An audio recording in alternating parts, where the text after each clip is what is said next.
welcome back to Sew at Home Parties YouTube channel. Today we're going to try I'm going to indulge more into yarn dyeing. As you can see here, I caked up all my yarns. It's all 100% cotton yarn, and we're going to use this test experiment for this kind of dye here. Never used it before, so I'm going to try it out, see what happens. It says it will work on fibers, so we shall see. And then, so what I did is I soaked all the cakes in soda ash because it helps it absorb the dye.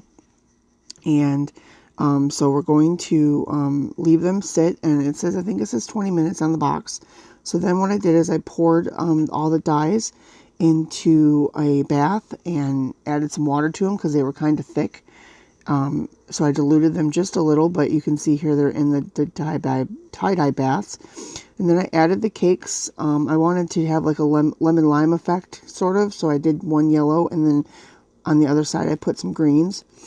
And I just wanted them to sit and soak for a little while and soak up as much as the color as they can. So that's what I did here. And then I decided I wanted to do some more of the tulip tie-dye. So I took two different colored blues, and I'm thinking about naming this colorway something to do with Doctor Who, because I'm really a big fan, and so this, color may be called Whovian, I'm not sure, but I just really like the colors together.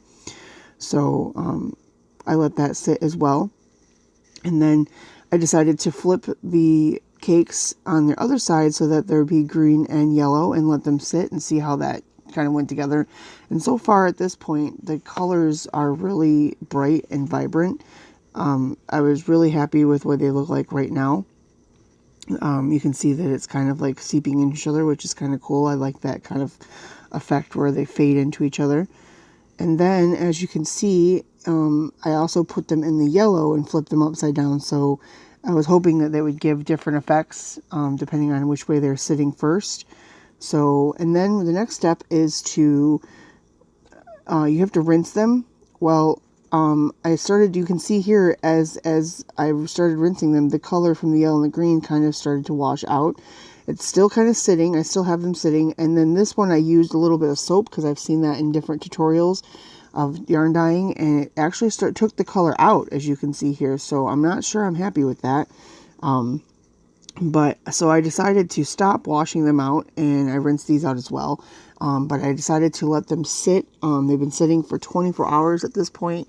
At the point that I'm recording this now, because I would like to see what the colors do the longer they sit. And I'm just going to re-rinse them with a water bath and see what happens. But yeah, I'm hoping that it doesn't wash any more out of the one yellow and green color, but I may have to just go to plan B, because I know that the tulip dyes work, because this is all 100% cotton yarn. And then when these are done, I'm going to go ahead and put them on my Yarn Swift and make a hank. So stay tuned, and I will come back and show you what happens next. Okay, so these have been soaking here for actually over a day now, because I've been busy. So I'm going to rinse them now and try to rinse this until they become clear. The water runs clear. You see there's an awful lot of dye still left in there. So I'm just going to run these clear.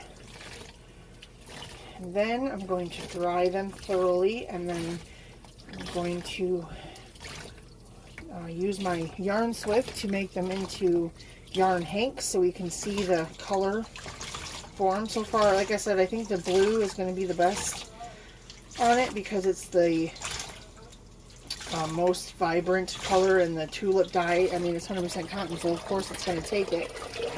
You just keep draining the water until it becomes clear. Or, if you've ever dyed your hair, you know the drill. You keep squeezing the dye out until the dye runs clear. So this one's getting there pretty quickly here. I just love how it's dark blue, kind of like an ombre effect. So, let me drain the other one here just so that we can get them all drained, and then hopefully, like I said earlier, the green will hopefully come out pretty good. Now this yarn was an acrylic yarn, so I just wanted to test it to see how well it would take. However, you can see that the colors aren't as dark. It's still kind of cool, but obviously it only works really well with cotton. But I just wanted to try the experiment so I could show you what happens. As you can see, we're getting there.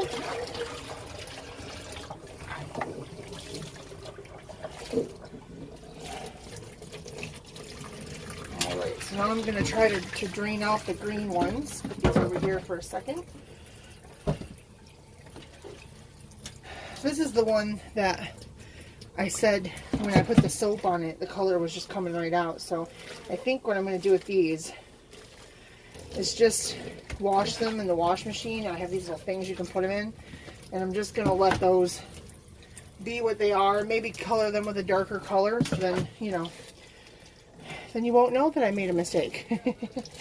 Alright, so let's see what happens if we squeeze some more of this water out. I'm just going to knead it, kind of like kneading dough. Just want to get all the color out. But I think, I don't know, this is kind of a cool ombre pale effect. See, I don't know if you can tell in the light how it's, I mean, the color's coming out, but it's still interesting. So maybe it will work out. It'll still be a cool colorway. So we're just going to keep kneading it until the water runs clear. And then I'll meet you back here in a little bit and show you the next step.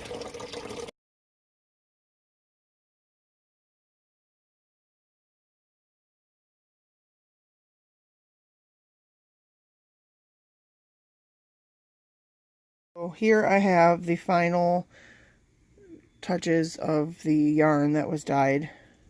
Sadly, the green and the yellow did not work. That dye washed out completely, so I'm just going to have to re-dye them with something else.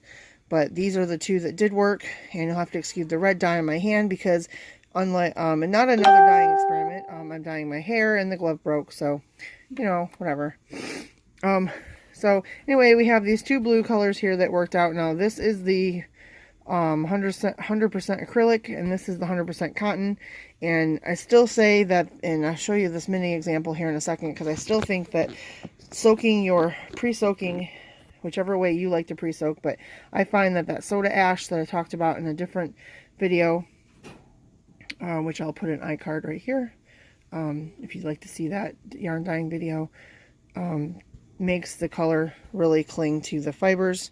Because if you look here, this is one, this here, you can see how faded it is if I lay this mini skein up here. I still will probably use this for something for myself, but it's not as vibrant and bright as these colors here.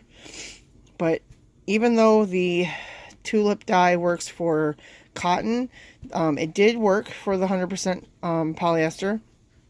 Not polyester, what is acrylic? It just, see, it makes it look lighter, but I still, if you can see, the colors in it are still very variegated, kind of tonal almost. And then these here are a very cool blues, different blues variegated through there. So they're very cute. I don't usually like blue, but these blues turned out very cute. My husband says it looks like I bought it from the store. But I'm going to show you a couple other examples. These are some from dyeing from the other tutorial. I rolled these up. These two I rolled on my Yarn Swift and made them into hanks. And then these ones here I rolled on my yarn baller and made them into cakes. And as you can see, this is the one I soaked in the soda ash, and these I did not. And this one, obviously, you can see is more bright, vibrant in color, and these are more dull, even though the colors, I mean, the colors aren't bad, they're just duller. Like, you know, you've washed them a million times. So, alright, so this, I just wanted to show you the end result.